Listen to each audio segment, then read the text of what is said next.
इतना important document बनाना अब आसान हो गया है। एक बर्थ सर्टिफिकेट का वैल्यू क्या है? अगर बर्थ सर्टिफिकेट नहीं है आपके पास तो क्या काम रुक सकता है? चलिए पता करते हैं आज की इस वीडियो में। आधार कार्ड दिखा करके आप जो बर्थ सर्टिफिकेट बनवाए थे, अब उसका कोई भी वैल्यू नहीं रहा। आधार के ऊपर बेस करके जो लोग बर्थ सर्टिफिकेट बनवाए थे, उसके ऊपर अब कुछ राज्य में डिटेल में जांच किया जा रहा है।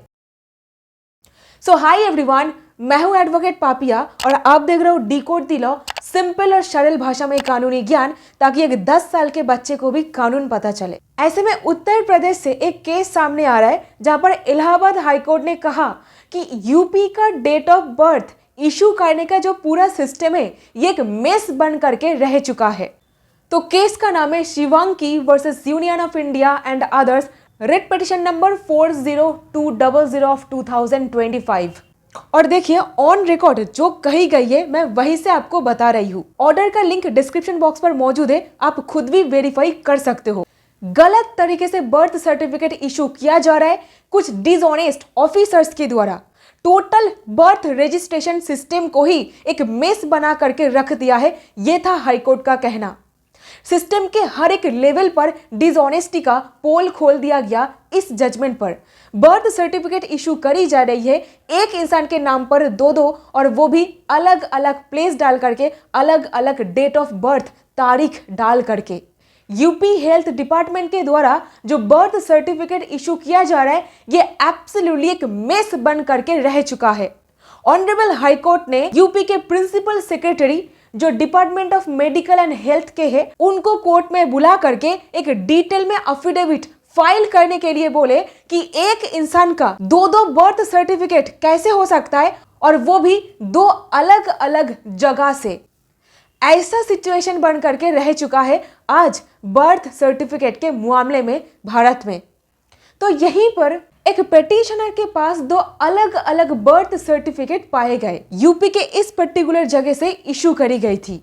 एक बर्थ सर्टिफिकेट में डिटेल्स डाला गया था कि डेट ऑफ बर्थ है 10/12/2007, date of registration and issue था 21/8/2020, और उसी इंसान के नाम एक और बर्थ सर्टिफिकेट और दूसरा बर्थ सर्टिफिकेट जो कि एक ग्राम पंचायत हरिसिंहपुर से इशू हुआ, जहां पर डेट ऑफ बर्थ में लिखा गया था 1/1/2005, date of registration and issue है 14/11/2022। एक ही इंसान का दो बर्थ सर्टिफिकेट, और दोनों के दोनों सर्टिफिकेट गवर्नमेंट अथॉरिटी के द्वारा इशू करी गई थी, लेकिन दोनों में अलग अलग डेट ऑफ बर्थ और दोनों अलग अलग जगह से इशू हुए। UIDAI रीजनल ऑफिस लखनऊ के डेप्यूटी डायरेक्टर ने ये दोनों बर्थ सर्टिफिकेट को कोर्ट के सामने एनेक्स किया। यहीं पर मेन सिचुएशन लीगल प्रॉब्लम। एक ही आदमी के पास दो वैलिड दिखने वाले बर्थ सर्टिफिकेट्स और दोनों में अलग DOB, और इसी ऊपर बेस करके दो सीरियस सवाल उठाए गए। नंबर 1, क्या ऑफिशियल रिकॉर्ड मैनिपुलेट किया जा सकता है? क्या लोग अपनी मर्जी से DOB चेंज कर सकते हैं? देखिए, बर्थ सर्टिफिकेट एक बहुत ही स्ट्रॉन्ग लीगल प्रूफ होता है जो काम में लगता है स्कूल एडमिशन में, जॉब्स में, गवर्नमेंट बेनिफिट्स में, यहां तक कि क्रिमिनल केसेस में भी। इस केस ने दिखा दिया कि बर्थ रजिस्ट्रेशन सिस्टम में बड़ी गड़बड़ है। यहीं पर इलाहाबाद हाईकोर्ट की ऑब्जर्वेशन, इलाहाबाद हाईकोर्ट के डिवीजन बेंच काफी सख्त रिमार्क्स किए। प्राइमा फेसी यानी कि प्रथम दृष्टया ये पूरा सिस्टम का मेस लगता है। कोर्ट के मुताबिक कोई भी व्यक्ति किसी भी टाइम किसी भी जगह से अपनी मर्जी का डेट ऑफ बर्थ सर्टिफिकेट बनवा सकता है। कोर्ट ने यह भी ऑब्जर्व किया कि सिस्टम के कई लेवल्स में डिसऑनेस्टी है। इतना इंपॉर्टेंट डॉक्यूमेंट बनाना बहुत ही आसान हो गया है, और यहीं पर कोर्ट ने वार्न किया ऐसे डॉक्यूमेंट्स को क्रिमिनल प्रोसिक्यूशन में भी एविडेंस माना जाता है।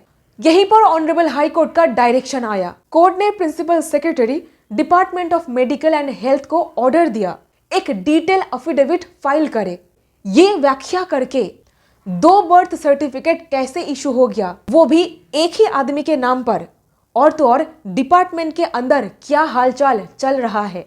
कोर्ट ने कहा अगर सिस्टम ब्रोकन है तुरंत कौन से स्टेप्स लिए जाएंगे। फाइनल उद्देश्य यही है फ्यूचर में एक व्यक्ति के लिए एक ही बर्थ सर्टिफिकेट इशू हो। तो सिंपल भाषा में हम लोग यही समझ सकते हैं, एक लाइन में ऑनरेबल हाईकोर्ट ने बर्थ सर्टिफिकेट सिस्टम की पोल खोल दी और टॉप लेवल ऑफिसर से अकाउंटेबिलिटी मांगी। सो मिलती हूँ ऐसी और वीडियोस के साथ। बहुत बहुत धन्यवाद।